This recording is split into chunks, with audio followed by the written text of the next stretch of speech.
Bonjour à toutes et à tous. Vous êtes nombreux à me poser des questions sur ce réfrigérateur. Alors on y va, on en parle. Je l'ai acheté sur Amazon. Je l'ai payé 250 €. Et oui, c'est un 117 litres, mais particularité, il est en 230 volts. Déjà très important, le bruit, 39 dB, c'est tout. Consommation par jour, sur le papier, après calcul, 35 ampères-heure.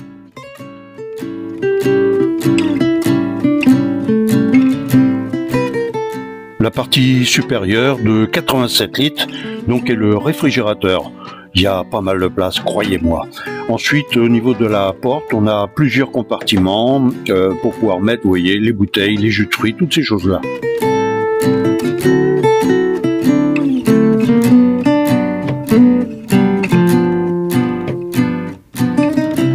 Autre avantage, c'est un compression. Donc il y a la partie congélateur véritable de 30 litres, donc là ce volume. Et croyez-moi, il y a de quoi mettre. Ça change bien évidemment de celui-ci.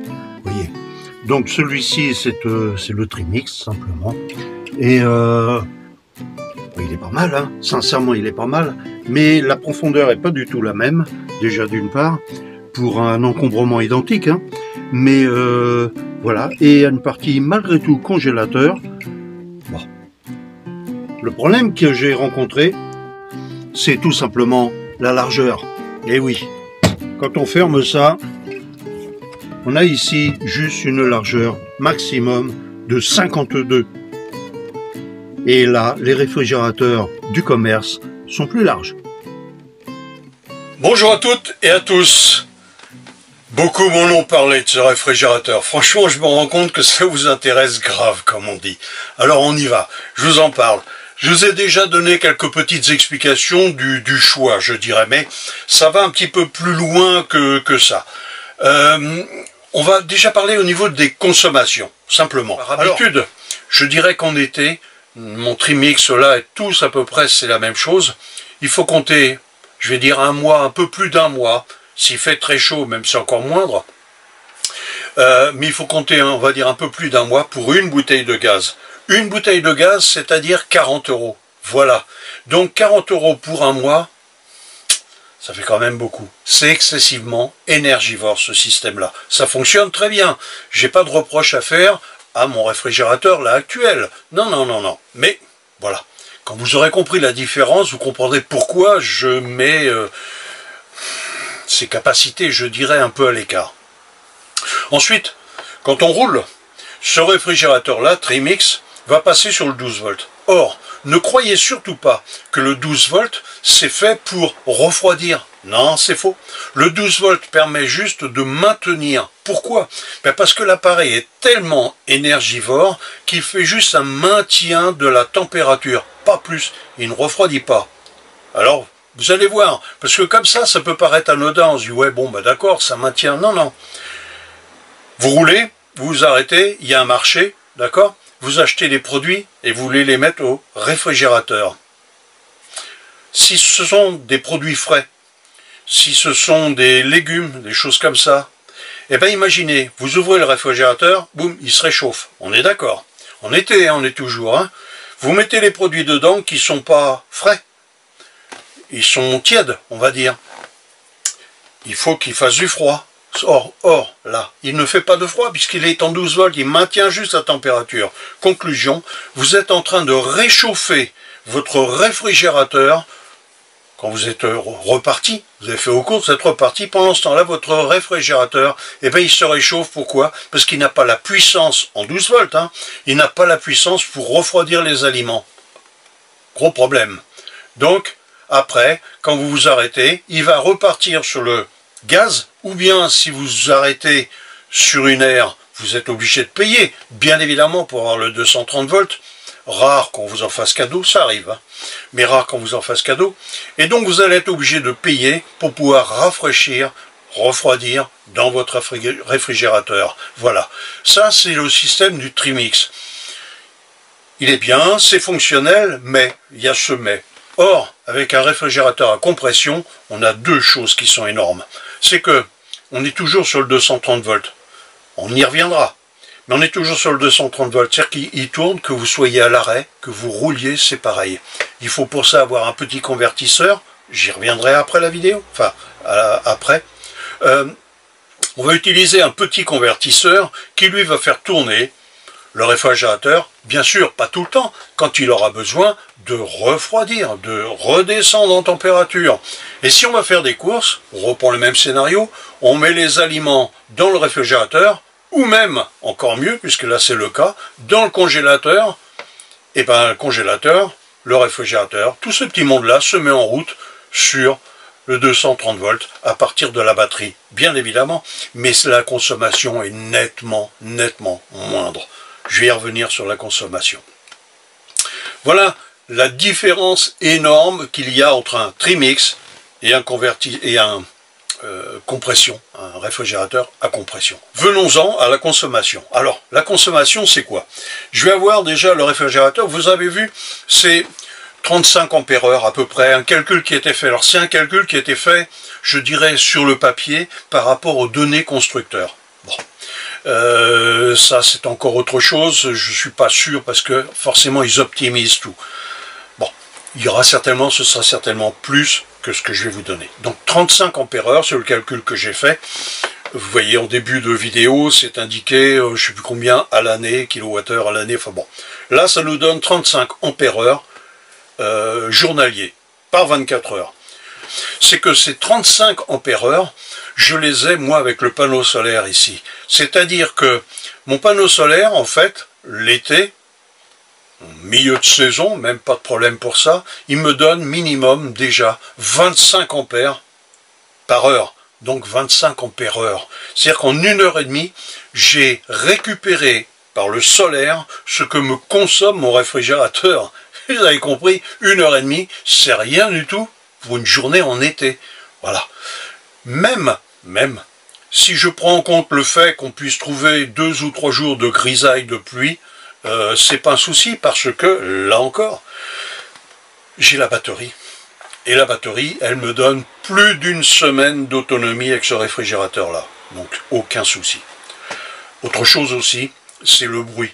Il fait 39 dB. 39 dB, c'est le silence quasiment. C'est le silence.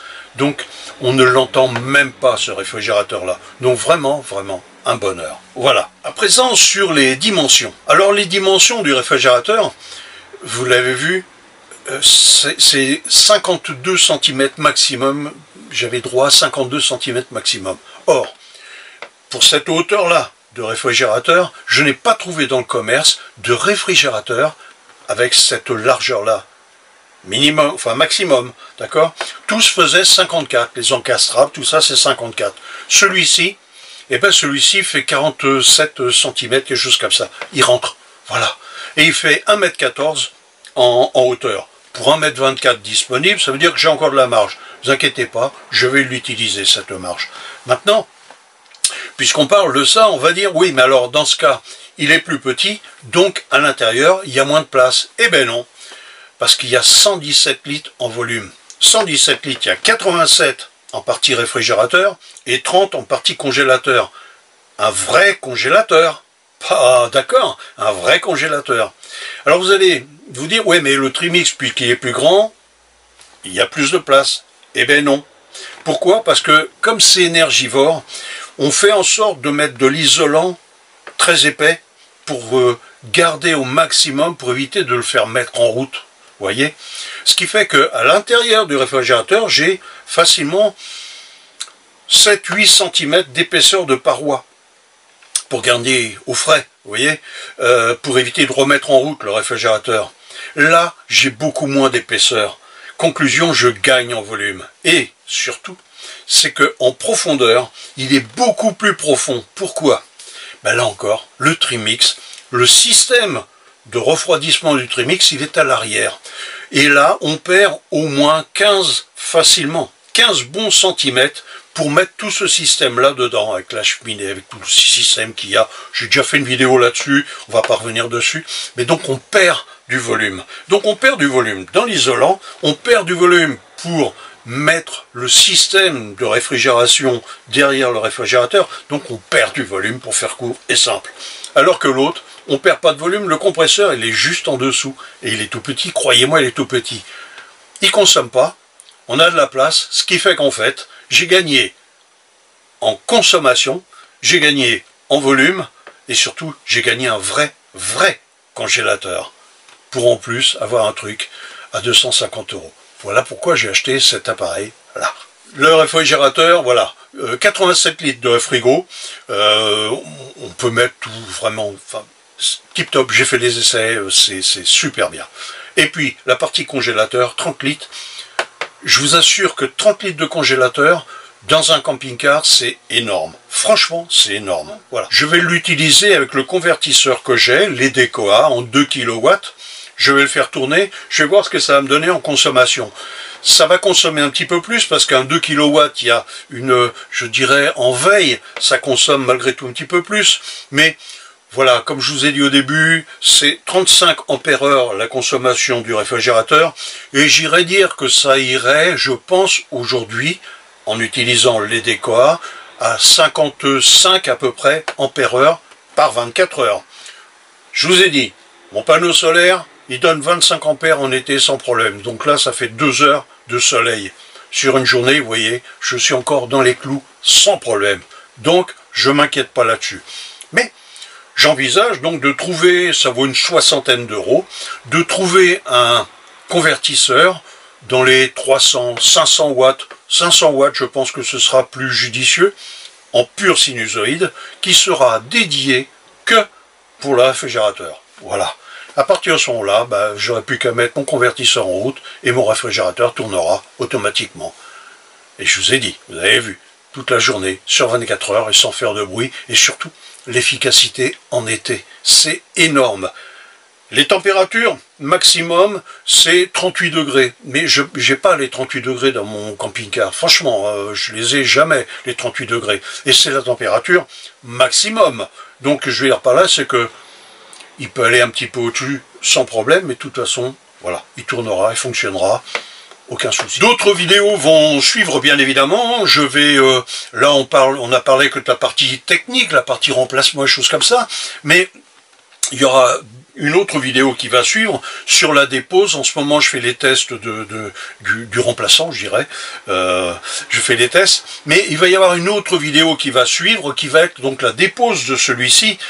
C'est une petite tannée, faut au minimum être à 2 parce que il y a, bon, la partie dépose c'est quoi? On débranche le gaz, la partie 220, 12 volts, tout ça, il suffit de débrancher, ça c'est rien de bien méchant, ça posera pas de problème. Pour le sortir, pour le dévisser, il y a des vis sur le côté, ça pose aucun problème. La seule chose qu'il y a, c'est le sortir. Il est dans le couloir, vous avez vu, et pratiquement tous, on est tous dans la même situation, donc il va falloir le sortir du compartiment pour le placer, et surtout c'est qu'il ne passe pas par ma porte latérale. Je vais être obligé de le faire passer par la porte chauffeur. Donc il faut être à 2 pour le faire, c'est pas grave, je vais appeler mon pote, il va venir, il va me filer un coup de patte pour ça, ça posera aucun souci. Mais il faut savoir que c'est le seul endroit où vont passer les réfrigérateurs. Et l'autre, forcément, rentrera par le même endroit. Après, j'aurai juste qu'à le caler. Je suis en train d'étudier tout ça, voilà, parce que je veux faire les choses correctement, ainsi de suite. Mais je vous en parle déjà pour que vous ayez une petite idée de ce que ça engendre. Il y a un petit peu de boulot, mais rien de méchant. Franchement, rien de méchant. Bon, voilà. Ça, ce sera la prochaine vidéo, ce sera ce genre de choses. Le convertisseur, je suis en train de regarder les prix des convertisseurs, des petits convertisseurs. Ça va tourner dans les 60 €, pas plus, je pense, donc ça va le faire sans problème. Voilà. Je pense que j'ai fini pour cette première vidéo. Je vais juste parler d'une chose. J'ai reçu 1 ou 2 messages, il y a des grincheux, encore une fois, pour ces gens-là qui ont envie de... Mettez même pas de message, c'est pas la peine. Vous savez pourquoi? Vous allez vous casser la tête, ça ne m'intéresse pas. Quand je vois la teneur de vos messages, ça n'a ni queue ni tête. Vous racontez ce que vous voulez, histoire de dénigrer, ça s'arrête à ça. Mais il n'y a aucun fondement. je vire directement vos messages. Si vous insistez dans ce sens-là, vous êtes bloqué sur la chaîne. Je vous le dis sincèrement, j'ai aucune raison de m'embêter avec ça, avec des gens comme vous. Voilà, ne me dérangez pas, enfin bon. Et puis si vous voulez me déranger, partez du principe que j'ai juste qu'à cliquer à droite et je fais supprimer. Et si vous insistez, je vous dis, je vous dégage carrément. Voilà. C'est tenu, c'est dit, c'est au moins ça le mérite d'être franc, d'accord? Voilà, alors insistez pas. Allez voir ailleurs, allez voir sur Facebook. Il y a plein de gens comme vous, cachés avec des pseudos et tout ça, qui balancent des tas de conneries, des tas de cochonneries. Pardon. J'en deviendrai vulgaire, vous voyez? Mais voilà, allez. Au revoir pour cela, à bientôt. Pour le reste, voilà, les vidéos vont suivre. Je vous remercie tous véritablement de suivre ma chaîne. Vous êtes de plus en plus nombreux. Je remercie aussi des personnes. Il y a quelques personnes qui m'ont envoyé un peu de sous sur PayPal. Il y a en bas, bien évidemment. C'est super gentil, surtout que maintenant j'en parle quasiment plus, sauf là, bien évidemment, mais c'est pour vous remercier. Voilà, donc merci à ces gens-là. Pour le reste, je dis la vidéo va suivre. Il va y avoir une autre vidéo sur la moto.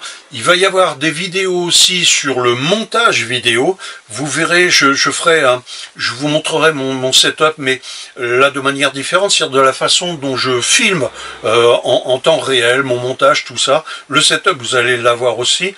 Plein de choses intéressantes. Ça vous permettra de voir que, parce que là encore, j'ai eu des messages là-dessus, il y a des gens qui n'imaginent pas que pour faire des vidéos, enfin qui pensent que pour faire des vidéos, c'est compliqué et ainsi de suite. Or, c'est pas du tout compliqué. On peut avoir facilement de quoi mettre des voix off, la musique, tout ça.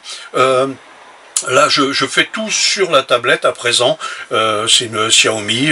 Regardez dans le descriptif, hein, tout est indiqué, le matériel que j'utilise. Et ça me permet de faire un montage vidéo. Là, celui-ci, par exemple, là encore, je vous le dis, il va être prêt dans 1 heure, 1 heure et demie. Là, on est lundi, il est 15h31. Tout à l'heure, la vidéo, elle est sur YouTube. Voilà, simplement. Voilà ce que ça veut dire.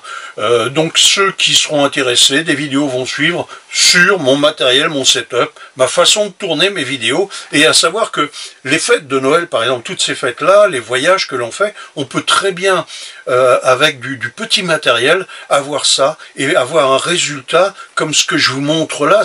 C'est pas énorme, peu importe, mais c'est mieux que d'avoir ça et faire un montage avec Windows, avec tous ces trucs-là qui sont gratuits, mais voilà, on fait quasiment rien. On n'a pas de voix off, on n'a pas de musique, on n'a pas tout ça, les titrages, voilà. Donc, je montrerai tout ça. Il y a plein de choses à dire, hein. Allez, je vous remercie de me suivre. Je suis super content parce que je me rends compte qu'il y a de plus en plus de monde qui me suit et apparemment, ce que je fais dans les différents secteurs vous intéresse. Il y aura une autre vidéo aussi. Je vais faire des balades moto pour visiter, pour permettre de visiter et connaître les coins qu'il y a dans ma région. Vous allez voir, il y en a une qui est en prépa aussi, là encore. Enfin bon, voilà. Je vous remercie de suivre mes vidéos. Je vous remercie aussi d'avoir suivi celle-ci et je vous dis à très bientôt. Allez.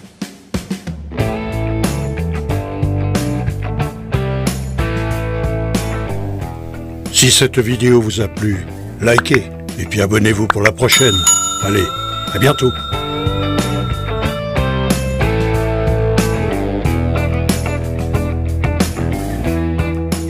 Attention les doigts.